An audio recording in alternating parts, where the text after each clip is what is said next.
All right, guys, I wanted to take a couple minutes just to show you what it looks like on edpuzzle once some of your students have started turning things in. So I'm just going to start by logging into edpuzzle here. It's already set to log in for me. If I come over here to my classes, I can see all my classes over here on the left. I can see, right now I'm in my 6th hour physical science. I can see my students list here. I can also import my students from Google Classroom. One thing I have learned recently, I did not have a Google Classroom set up for my rotation class. I had to do that after this whole thing started. As students log into my Google Classroom for the first time, they're going down and clicking my edpuzzle link, and edpuzzle won't show them the video because I have not imported them.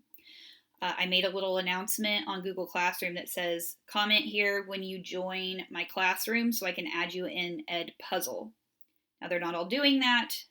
They're going down and commenting my edpuzzle and saying, hey, I can't see it. It takes 2 seconds to log in and click the import button. And if there's any new students that have joined your Google Classroom, it'll add them on edpuzzle, and then all they have to do is click that link and it'll show them the video. Every single one of my classes had an edpuzzle assigned this week. So I'm going to show you just one of them here. I've got, we'll go to STEM. I can go to Gradebook. And you can see that they had this 10 new tech inventions to watch. This total time spent is how much time they spent in the video. So you can see I've had most of mine turn them in so far. Okay. 10 minutes, 12 minutes, 9 minutes. You'll see down here that this person only spent 4 minutes. So they probably won't get the full grade there.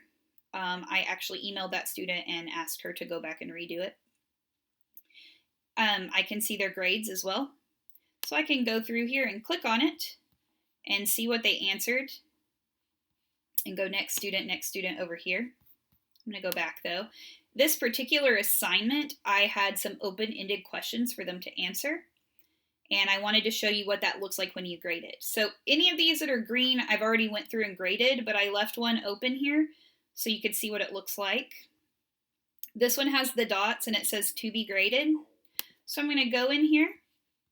I can see that she didn't quite watch the full video. Okay, she watched 90% of it. She answered one question correct. That's because there was only one multiple choice question. I'm going to go down here to these open-ended questions, double check that she answered them, and I can assign her points over here. So I'm just going to click the green check mark because if they answered it, I'm giving them the points, and it'll save it automatically. Then I can go to the next student and go down, and you can see they missed that question, but, or no, they got this question. They didn't answer this one. You can go through and see that. Once you've done that, when you go back to here, you can go down, you'll see Gabby's here that I just graded will turn green here. So I can just go through here and transfer these over to the gradebook. Real easy. But that's what it looks like when you have the open-ended questions for them to answer. I believe if you go here to the home screen, I can come down here to Wells Middle School and look at all my teachers that have joined so far. Good job to the 14 of you. And if I want to know what, say, David is assigning, because he's another science teacher, maybe there's something in there I want my kids to see, I can click on David and I can see things he's assigned. I can go back. I know Miranda has assigned some. So you can see we both assigned Bill Nye this week. And you can see the videos that your students are watching for other classrooms as well, which is cool. And you can do that, to cross-reference, maybe make sure you're not showing something someone else has shown. Trying to think if there's anything else I want to show you. Mainly just what that gradebook looks like. It won't send it to your Wayne Gage gradebook.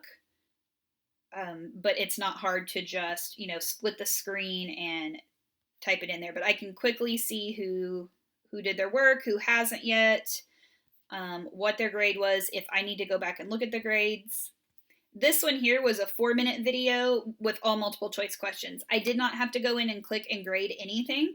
it graded it for me because none of them were open-ended. So it's very, very easy to put that in there.